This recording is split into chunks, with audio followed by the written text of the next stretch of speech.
ये संतान विरोधी भी और सनातन विरोधी भी दिख रहे हैं। आपकी संतानों की संपत्ति को छीनने के लिए वसूली टैक्स कांग्रेस लगाने वाली है। सनातन को कुचलने के लिए वोट बैंक की राजनीति में और नीचे गिरने वाली है। सीमाओं को असुरक्षित करने के लिए चीन से पहले पाकिस्तान से समझौता और उनकी भाषा ही पहले ही बोलते हैं। जब सर्जिकल स्ट्राइक और एयर स्ट्राइक होती तो अपने सैनिकों पर प्रश्न चिन्ह खड़ा करते हैं। पंडित नेहरू से लेकर इंदिरा गांधी जी तक देश की सीमाएं असुरक्षित होती हैं। हजारों किलोमीटर जमीन, लाखों एकड़ भूमि चीन और पाकिस्तान लूट लेता है और कच्चा थीवू आइलैंड ये गिफ्ट में श्रीलंका को दे देती है। देश के सामने सवाल ये है कि कांग्रेस और कितना लूटेगी देश को, देशवासियों को।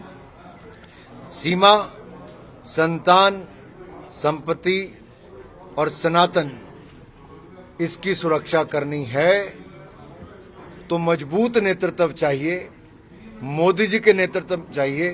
देश में फिर एक बार मोदी सरकार चाहिए। युद्ध दुनिया के बहुत सारे देशों में चल रहा है और राहुल गांधी कहते हैं परमाणु हथियार खत्म कर दो। ये मेक इन इंडिया को भी आलोचना करते हैं। हमने अपने देश में रक्षा उत्पादन 1 लाख करोड़ पार किया, फाइटर जेट तेजस बनाया, ब्रह्मोस मिसाइल बनाई, अन्य हथियार बनाए।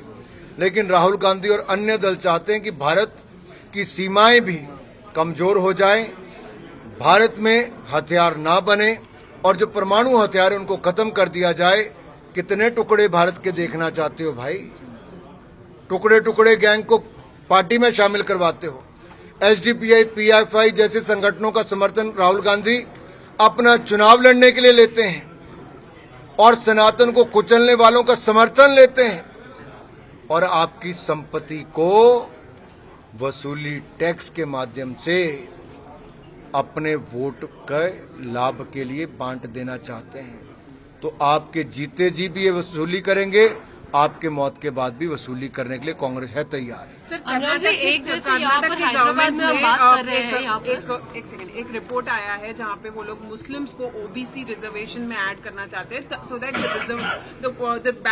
OBC reservation. हम इसकी निंदा भी करते, मैं इतना ही कहूंगा, SC, ST, OBC को उसका अधिकार कोई दिला सकती तो भारतीय जनता पार्टी ने दिलाया है और कांग्रेस लगातार तुष्टीकरण की राजनीति एक और कर रही है। दूसरी ओर इनके अपने ही कॉरपोरेटर की बेटी का कत्ल, नेहा का, दिन दिहाड़े कर दिया जाता है। उसको न्याय तक कांग्रेस की, राहुल गांधी जी की सरकार नहीं दिला पाती और न्याय की गुहार भी वो मोदी सरकार से, सीबीआई जांच से करते हैं। जैसे हैदराबाद में हम देख रहे हैं, अभी आप हैदराबाद में ही हैं, तो हम देख रहे हैं कि एक तरफ असदुद्दीन ओवैसी का जो बीफ का वीडियो है वो वायरल होता है, तो यहाँ पर माधवी लता का जो तीर छोड़ने का है वो वायरल हो रहा है और दोनों पे ही एक दूसरे पर आरोप भी लग रहे हैं। बीफ का जवाब ईवीएम की बीप देगी।